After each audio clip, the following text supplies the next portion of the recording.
Stephon Diggs was traded to the Houston Texans. He worked his way out of Buffalo and Josh Allen, and now teams up with CJ Stroud and possibly one of the most exciting offenses in the NFL.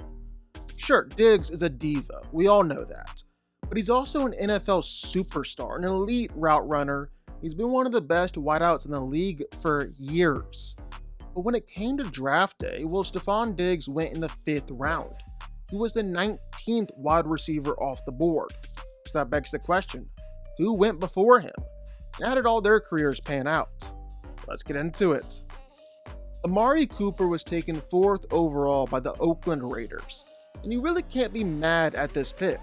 Amari has been one of the league's best wide receivers for his entire career in the NFL, and is quietly even keeping that up with the Cleveland Browns. Sure, he might not be what he used to be, but putting up a 12,000-yard season with that QB carousel and being one of the Browns' only weapons is definitely impressive.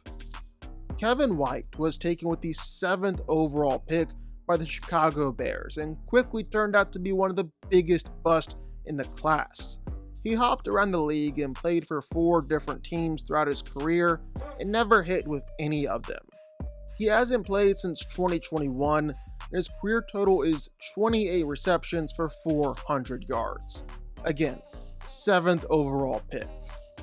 Devontae Parker was picked 14th overall by the Miami Dolphins.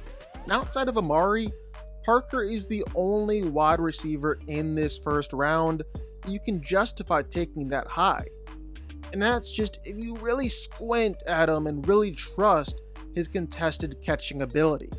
He's totaled over 5,000 receiving yards and 27 touchdowns in his career. We'll see how he does for the Philadelphia Eagles this next season as they desperately search for a true wide receiver 3. Nelson Agholor was taken with the 20th pick by the Philadelphia Eagles. While he's made some good plays throughout his career, never really proved that he was worthy of a first-round pick. He did good with the Ravens and Lamar. We'll see what happens next year too, but the biggest highlight of his career was probably getting shouted out on the local news. My man just started throwing babies out the window. We was catching them, unlike Aguilar. Rashad Perriman was another first-round pick that wasn't really worthy of a first. The Ravens picked him with the 26th overall pick, and he just never lived up to the hype. At best, he was a solid special teamer and a nice depth piece as he hopped around the league. He was on 8 different teams before he finally retired. You see a trend starting to develop. This wide receiver class had a lot of first-round players that just busted, and Philip Dorsett adds to the list. Drafted with the 29th pick by the Colts, Dorsett made his way around the league through his career, but never managed to show off the potential that he had in college. Oh look, another bust.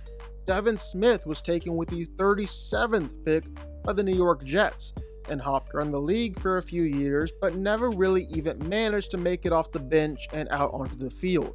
He never passed the 300-yard mark his whole career. God, this class just wasn't good at all. And just think everyone could have had Stephon Diggs here.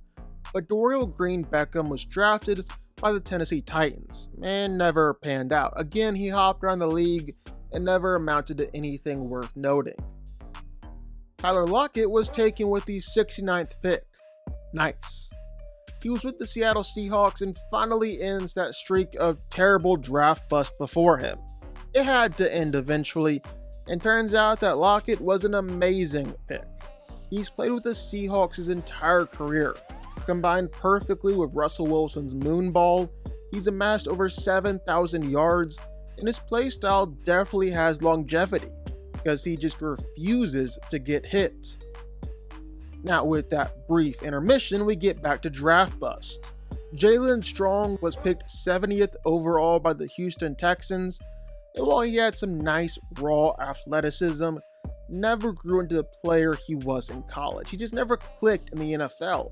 Made his way playing through the AFC South, then hasn't played since 2019 with the Browns.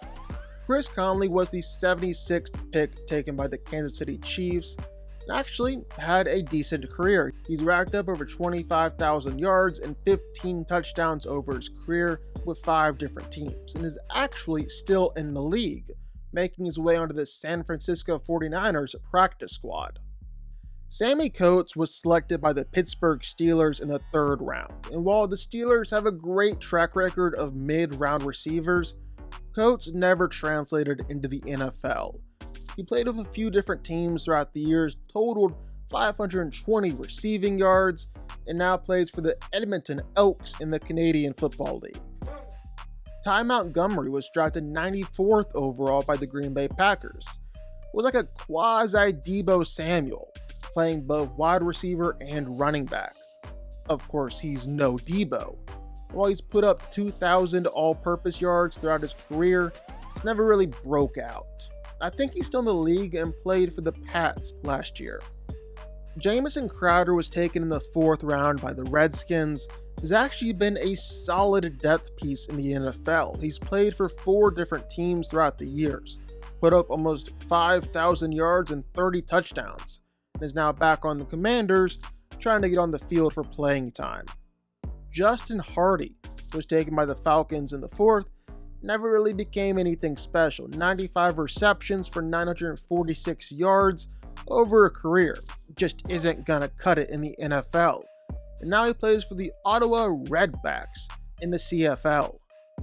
Vince Mayo went to the Browns in the 4th, and never did anything throughout his time in the NFL.